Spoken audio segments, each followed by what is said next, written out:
Dim dim कत डिम्ब डिम्ब डमरूपाणौ सदा यस्य वै फुं फुं फुं कत सर्पजाल हृदयं गङ्गञ्च गण्डार्णवं बं बं बं कत वम्ब वम्ब वहनं कारुण्य पुण्यात् परं बं बं बं कत बम्ब बम्ब नयनं ध्यायेत् शिवं शङ्करं। नमो नमः। તમારા બધાનું સ્વાગત કરું છું આધ્યાત્મિક મહાશક્તિમાં। અમરનાથ જે નામ જ આપણને અમરતા આપવાવાળું બની જાય છે। માં જગદંબા પરાંબા રાજરાજેશ્વરી સાધનભૂતા ઈશ્વરા ત્રિલોક સુંદરા ત્રિભુવન ભાંડોદરા એવી માં પાર્વતી જેમને કથાના માધ્યમથી શ્રવણ માધ્યમથી અમરત્વતાને પ્રાપ્ત કરી લીધું અને એ જ ગાથા એટલે અમરનાથ યાત્રાની ગાથા, અમરનાથ પૂજનની ગાથા, અમરનાથ ક્ષેત્રની મહિમાની ગાથા અને અમરત્વતાને પ્રાપ્ત કરવાની ગાથા। આવો જાણીએ કે એ ઘટના કેવી હતી। એકવાર ભગવતી પરાંબિકા માં પાર્વતી ભગવાન સાંબ સદાશિવને પ્રશ્ન કરે છે કે દરેક યુગમાં મારે તપસ્ચિત થઈને તમને પ્રાપ્ત કરવાના હોય છે। જો મારે તમને જ મળવાનું છે, છેવટે મારું લક્ષ્ય સ્થાન તમે જ છો, તો દર વખતે મારે શરીરને છોડીને વારે વારે તપસ્ચિત થઈને આટલા તકલીફોને વેઠીને તમને મેળવવા માટે શું દરેક જીવમાં, દરેક જીવનમાં, દરેક ક્ષણમાં, દરેક પ્રતિપળમાં આ બધી વિષમતાઓને પ્રાપ્ત કરવી અને પછી તપસ્યાના અંતે તમને પ્રાપ્ત કરવા એ શું યોગ્ય છે? ભગવાન હસે છે, પણ સ્ત્રી હઠના આગળ વિવશ થઈને એમ કહે છે કે દેવી એ ખૂબ જ ગુપ્ત જ્ઞાન છે અને ગુપ્ત જ્ઞાન હોવાના કારણે થઈને એ અમરત્વતા પ્રાપ્ત કરવાનું જ્ઞાન હોવાના કારણે થઈને અત્યંત ગોપનીય રાખવામાં આવે છે। પણ છતાંય તમારી જીદ છે અને દર યુગમાં તમારે મને પ્રાપ્ત કરવા માટે આ જે તપશ્ચર્યા કરવી પડે છે અને દુઃખ વેઠવું પડે છે, એ ના વેઠવું પડે એના માટેનો હવે હું તમને ઉપાય કહું છું। પણ એ ઉપાય થોડો દુષ્કર છે અને એ એટલું ગુપ્ત જ્ઞાન છે કે ગમે ત્યાં ના આપી શકાય અને એટલા માટે ભગવાન સાંબ સદા શિવ પૃથ્વીલોક પર હિમાલય ક્ષેત્રમાં પોતાની જગ્યાને પસંદ કરે છે અને ત્યાં જતા જતા માર્ગમાં પોતાના નજીકના જેટલા પણ તત્વો છે એને છોડી અને એ જ્ઞાન આપવાની શરૂઆત કરે છે। તો પૃથ્વી પર જ્યારે એ પરિભ્રમણ કરી રહ્યા છે અને સ્ત્રી હટને વશીભૂત થઈને સૌથી પહેલા આવે છે ત્યારે જે જગ્યા મળે છે જ્યાં તેમને નંદી મહારાજને સૌથી પહેલા છોડ્યા છે એ જગ્યાનું સ્થાન એટલે પહેલગામ અને ત્યાંથી જ આપણે અમરનાથની યાત્રાની શરૂઆત કરીએ છીએ। એટલે નંદી મહારાજ સ્થિરતાનું પ્રતીક છે અને સૌથી પહેલા ત્યાં ધર્મરૂપે નંદી મહારાજને પહેલગામ ઊભા રાખવામાં આવે છે। ભગવાન ત્યાં એમને છોડે છે અને ત્યાંથી શરૂઆત થાય છે। એટલે નંદી મહારાજ ધર્મનું પ્રતીક છે એટલે સૌથી પહેલા આપણે ધર્મજ્ઞ થવું જોઈએ તો અને તો જ ત્યાં સુધી પહોંચી શકાય છે, એના સિવાય નહીં। અને ધર્મની પહેલી પરીક્ષા નંદી મહારાજ પહેલગામમાં લે છે અને પછી જ આપણે આગળ ત્યાંથી જઈ શકીએ છીએ। ત્યાં સુધી નહીં, ત્યાંથી આગળ જઈએ છીએ ત્યારે આવે છે ચંદનવાડી, જે જગ્યાએ ભગવાને પોતાના મસ્તકનું શોભન જે છે એ ચંદ્ર મહારાજને ત્યાં છોડ્યા હતા।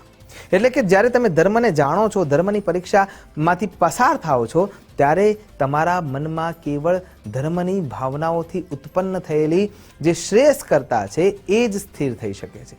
ધર્મનું સંગત કરી રહ્યા છો, એ સંગતિના માધ્યમથી તમને ચંદ્ર મહારાજ શીતળતા આપે છે અને એટલા માટે બીજા નંબરમાં ચંદનવાડી ક્ષેત્રથી તમારે ચંદ્ર મહારાજની શીતળતાને અનુભૂત કરીને, શ્વેતતાને અનુભૂત કરીને, સૌમ્યતાને અનુભૂત કરીને દરેક વ્યક્તિ માટેનો જે લાગણીઓ છે એમાં ઈશ્વર દેખાય એ ભાવના તમારામાં જ્યારે પ્રગટ થવા લાગે ત્યારે તમે ચંદનવાડી સુધી પહોંચી શકો છો અને ત્યાંથી આગળ આપણે પગલાં માંડી શકીએ છીએ। અને ત્યાંથી જ્યારે તમે આગળ વધો છો ત્યારે જે જગ્યાએ ભગવાને ગંગાજીને છોડ્યા હતા, પોતાના મસ્તકના ભાગમાંથી વહેતી જે ગંગા છે એને છોડ્યા હતા, એટલે કે પંચતરણી જે ક્ષેત્ર છે ત્યાં એમને ગંગાજીને છોડ્યા।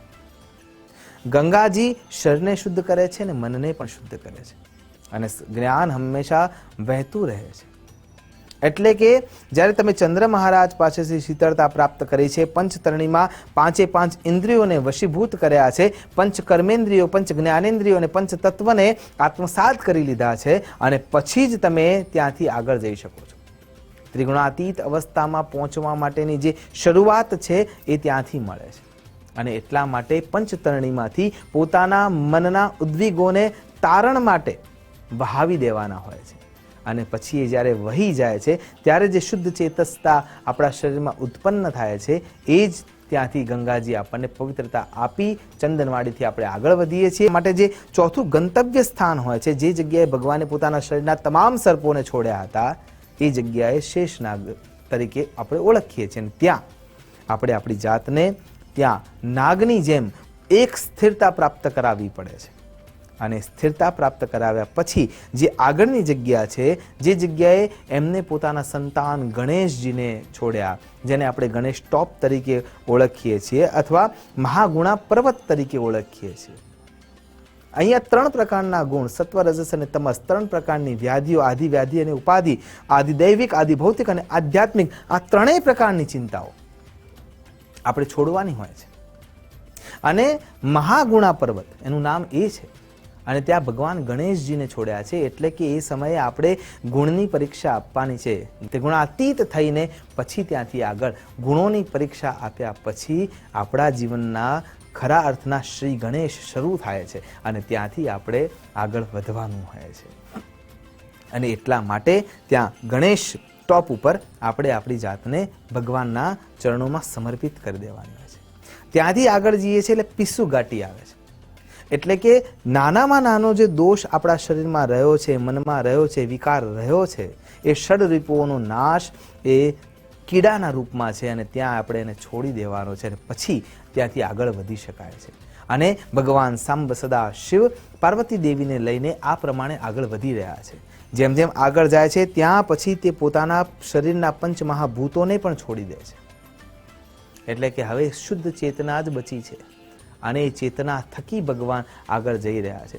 ત્યાં જઈને ભગવાન શંખનાદ કરે છે, ગુફા પસંદ કરે છે. પસંદ કર્યા પછી શંખનાદ થાય છે. શંખનાદ થયા પછી ચારેય બાજુ અગ્નિની જ્વાળાઓને પ્રવિષ્ટ કરે છે, કે જેથી કરીને એ જ્ઞાન કોઈ બીજો વ્યક્તિ જે અપાત્ર છે, યોગ્ય નથી, એને ના મળી જાય. કેમ કે સાક્ષરાહા એ શબ્દને ઉલટાવીએ તો બને છે રાક્ષસાહા, કે જે સાક્ષર છે એ જ જો કોઈ કારણસર વિકૃત થયો તો એ નુકસાન કરી શકે છે. અને એ કોઈને જાણ ન થાય, એ અમરત્વતા આપવાવાળું જ્ઞાન છે. એટલા માટે દરેક વ્યક્તિને એ પ્રાપ્ત ના કરી શકાય. કોઈ અપાત્ર વ્યક્તિ એને પ્રાપ્ત કરી લે તો પાછળથી નુકસાન થઈ શકે. જેમ કે આપણે રાહુ કેતુની વાતને જાણીએ જ છીએ. અને એટલા માટે થઈને ભગવાન ત્યાં શંખનાદ કરે છે કે કોઈ ત્યાં નજીક હોય તો એ શંખની ધ્વનિના કારણે દૂર થઈ જાય. અને પછી અગ્નિની જ્વાળાઓ ત્યાં પ્રબળ કરાવે છે, કે જેના કારણે થઈને ગુફામાં એ આનંદથી એ અમરત્વતા પ્રાપ્ત કરાવનારી ગાથાને કહી શકે. અને પછી ભગવાન સંબ સદાશિવ પંચમહાભૂતને છોડીને ગુફાની આજુબાજુમાં અગ્નિની લપટો પ્રવિષ્ટ કરીને પાર્વતી દેવીને અમર થવાનું જ્ઞાન આપવાની શરૂઆત કરે છે. પણ કેટલાક નિયમો છે. સકલ પદાર્થ હે જગમાહી, ભાગ્ય બિના નર પાવત નાહી. સ્થિરતા પ્રાપ્ત કરેલી દેવી પાર્વતી પણ સ્થિરતામાં જ નિદ્રામગ્ન થઈ જાય છે. અને ભગવાન જ્યારે સમાધિ અવસ્થામાં બેઠા બેઠા એ જ્ઞાન આપી રહ્યા છે, એ સમયે ત્યાં બેઠેલા 2 શ્વેત રંગના જે કબૂતર છે એ હુંકારો કરીને, અવાજ કરીને, ઘૂંઘરારવ કરીને એમનો પ્રત્યુત્તર આપતા હોય છે. અને એ સાંભળીને ભગવાન સાંબ સદાશિવ, જેમ કે માં પાર્વતી સાંભળી રહ્યા છે, એ ભાવથી સમજીને એ જ્ઞાન, ગૂઢ જ્ઞાન, રહસ્યમય જ્ઞાન એમને આપવાની શરૂઆત કરે છે. અહીંયા જ્ઞાન આપવાની ક્રિયા પૂર્ણ થાય છે. ભગવાન પોતાની કમલનયન જે છે એ ખોલે છે અને જોવે છે તો ખબર પડે છે કે પાર્વતી તો ગાઢ નિદ્રામાં મગ્ન છે.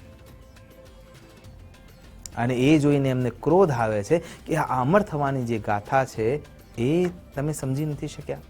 અને એ વખતે જોવે છે કે કોણે આ જ્ઞાન પ્રાપ્ત કર્યું છે. ત્યારે ખબર પડે છે કે આ 2 શ્વેત રંગના જે કબૂતર છે એમને આ જ્ઞાન પ્રાપ્ત કરી લીધું છે.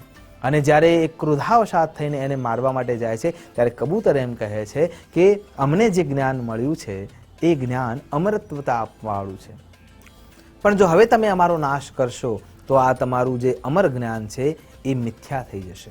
અને એટલા માટે ભગવાન એમને આશીર્વાદ આપે છે. અને આજે પણ જે ભક્તો ત્યાં સુધી જાય છે યાત્રામાં, એમને એવો અનુભવ છે કે ત્યાં 2 જોડા કબૂતરના મળે છે. અને આ પૃથ્વી પર સચરાચર જગત સૃષ્ટિમાં કબૂતરનો વાસ જોવા મળે છે. અહીંયા ઘણા બધા પ્રશ્નો જોવા મળે છે કે અમરનાથની યાત્રા આટલી વિકટ કેમ છે. એ વિકટ એટલા માટે છે કેમ કે સત્યને પ્રાપ્ત કરવું એ સહેલી વસ્તુ નથી. અને સત્યનું આચરણ કરવા માટેના જે નિયમો છે એ આ ક્રિયામાં આપણને અલગ અલગ જગ્યાઓ દ્વારા આપણને જોવા મળે છે. અને એટલા માટે જીવનમાં અમરગાથાને પ્રાપ્ત કરવી છે. ભગવાન બર્ફાની બાબા આપણા સૌ પર અનુકંપા વરસાવે અને આપણે એ અમરગાથાને કેવળ સ્મરિત કરીને, જ્ઞાન દ્વારા, કર્મ દ્વારા એને આત્મસાત કરીને સમાજમાં, દેશમાં, સર્વ જગ્યાએ જ્ઞાન પ્રાપ્ત કરીને એ જ્ઞાનને વહેંચીએ અને સૌને એ અમરતા પ્રાપ્ત કરાવવાના પંથ પર પ્રશસ્ત કરી શકીએ. એ જ અભ્યર્થના સાથે નમસ્કાર. અસ્તુ સદા શિવોહમ. નમો નમઃ.